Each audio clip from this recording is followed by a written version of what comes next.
नमस्कार। एक वरिष्ठ नागरिक के लिए सबसे मुसीबत की घड़ी होती है जब उसके वे बच्चे जिसे उन्होंने पाल पोस करके बड़ा किया है वो उनकी बेसिक नीड्स को पूरा नहीं करते, उनकी आम ज़रूरतों को पूरा नहीं करते, उनके रहने पीने या खाने पीने का ध्यान नहीं रखते, उनको सड़कों पर भटकने के लिए छोड़ देते हैं। तो जब ऐसी कंडीशनें आती है, ऐसे में वरिष्ठ नागरिक बेहद ज़्यादा परेशान हो जाते हैं क्योंकि कोई भी व्यक्ति उनका सहारा नहीं बन पाता। ऐसी कंडीशन के अंदर आप किस तरीके से अपनी संपत्ति उनसे वापस ले सकते हैं, क्योंकि व्यापक रूप से ऐसी घटनाएं देखी जा रही है जिनमें बच्चे अपने माता पिता की संपत्ति को हड़प लेते हैं और उन्हें घर से बाहर निकाल देते हैं, उनकी संपत्ति धोखे से अपने नाम करा लेते हैं या उन्हें इस एवज़ में लेकर उन्हें ये बात बताकर कि वो उनको मेंटेन करेंगे, उनका ख्याल रखेंगे और वो संपत्ति उनसे अपने नाम करा लेते हैं।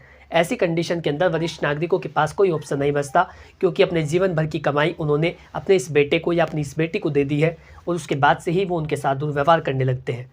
इस वीडियो में हम जानेंगे कि आप अपने द्वारा दी गई संपत्ति जो आपने इस एवज़ में दी है, इस उद्देश्य के साथ दी है कि बच्चा मेरा ख्याल रखेगा, लेकिन वो उसने आपको मेंटेन करना बंद कर दिया है, तो ऐसे में आप अपनी संपत्ति किस तरीके से वापस ले सकते हैं।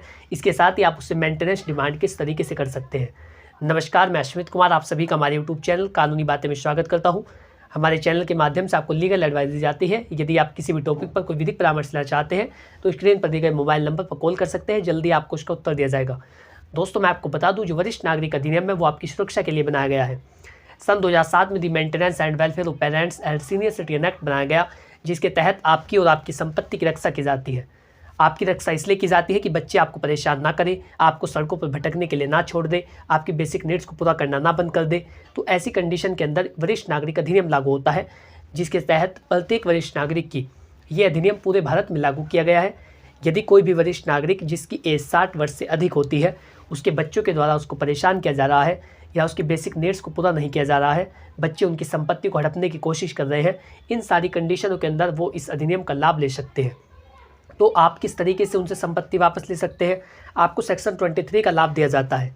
सेक्शन 23 इस बात का प्रावधान करता है, जो धारा 23 है वरिष्ठ नागरिक अधिनियम की धारा 23, उसमें बताया गया है कि यदि किसी भी वरिष्ठ नागरिक ने, चाहे वो स्त्री हो या पुरुष, किसी भी वरिष्ठ नागरिक ने यदि अपनी संपत्ति को अपने बच्चों को इस एवज़ में दिया था कि वो उनका ख्याल रखेगा, उनकी बेसिक नीड्स को पूरा करेगा, जो उनकी आम ज़रूरतें होती है, रहना पीना खाना, आवास की सुविधा, चिकित्सा सुविधा, दवाइयों का खर्चा, आने जाने का खर्चा, कहीं वो मिलने जाते हैं तो उसका खर्चा, जो एक आदमी की आम ज़रूरतें होती है उनका वो ख्याल रखेगा।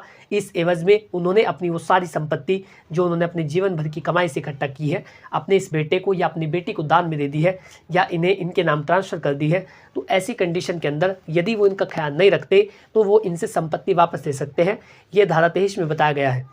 लेकिन यदि आप इनसे संपत्ति वापस लेना चाहते हैं तो आपको ट्रांसफ़र डीड में ये कंडीशन मेंशन करानी होती है कि आप इन्हें ये जो संपत्ति है ये इस एवज़ में दे रहे हैं कि मेरा ख्याल रखेगा। यदि आप ये कंडीशन उसमें मेंशन नहीं करते तो सुदेश चिकारा वर्सेस धमती देवी के जजमेंट के अनुसार आपको संपत्ति वापस नहीं मिलती है। तो जब भी आप प्रॉपर्टी को ट्रांसफ़र करें तो उसमें इस कंडीशन को मेंशन कराएं कि यदि ये मेरा ख्याल नहीं रखता तो हम इनसे संपत्ति वापस ले सकते हैं। यदि आपने ऐसा लिखवा रखा है तो आप उस ट्रांसफ़र डीड को कैंसिल करा सकते हैं और ऐसे बच्चे से, ऐसे उत्तराधिकारी से अपने द्वारा दी गई संपत्ति वापस ले सकते हैं। ये आपका महत्वपूर्ण अधिकार होता है जो सेक्शन 23 में बताया गया है। धारा 23 में आपके प्रोटेक्शन की बात की गई है ताकि किसी भी वरिष्ठ नागरिक को अपने जीवन काल में परेशान ना होना पड़े। इस तरीके से आपके लिए प्रावधान किए गए हैं और जब आप उसे संपत्ति वापस ले लेते हैं उसके बाद आप उससे मेंटेनेंस भी डिमांड कर सकते हैं या उससे पहले भी कर सकते हैं। जब आपकी इच्छा हो आप उससे मेंटेनेंस भी ले सकते हैं। एक गुजारा भत्ता बच्चों के द्वारा उत्तराधिकारी के द्वारा आपको दिलाया जाता है। जो आपका मेंटेनेंस होता है उससे आपकी ज़रूरतें तय होती है कि आप किस तरीके से अपने रहने पीने, आने जाने का जो आवास का खर्चा है, उन सभी का जो खर्चा है वो आप उस मेंटेनेंस से निकाल सकते हैं। इसलिए आपको आपके बच्चों के द्वारा या उत्तराधिकारी के द्वारा मेंटेन किया जाता है और अदालत के द्वारा एक मेंटेनेंस तय किया जाता है कि इतना भरण पोषण ये व्यक्ति आपको इतनी तिथि पर देगा। ये आपका अधिकार होता है कि आप उस व्यक्ति से मेंटेनेंस क्लेम कर सकते हैं और कोर्ट के द्वारा आदेशित किया जाता है कि वो आपको मेंटेन करेगा। यदि वो इसका पालन नहीं करता तो ऐसे में उसे कारावास हो सकता है। तो इस तरीके से आप मेंटेनेंस भी ले सकते हैं और अपने द्वारा दी गई संपत्ति भी उस व्यक्ति से वापस ले सकते हैं। आशा करता हूँ कि जानकारी आपको अच्छी लगी होगी और आप लोग समझ पाए होंगे किस तरीके से अपने द्वारा दी गई संपत्ति को वापस ले सकते हैं। यदि आपको वीडियो अच्छा लगा है तो वीडियो को लाइक कर लें और चैनल को सब्सक्राइब अवश्य करें ताकि इसी प्रकार की महत्वपूर्ण जानकारी आप तक पहुँच सके।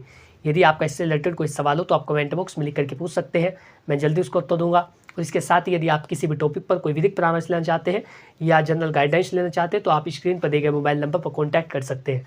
Thanks for watching this video. अपना कीमती समय देने के लिए धन्यवाद।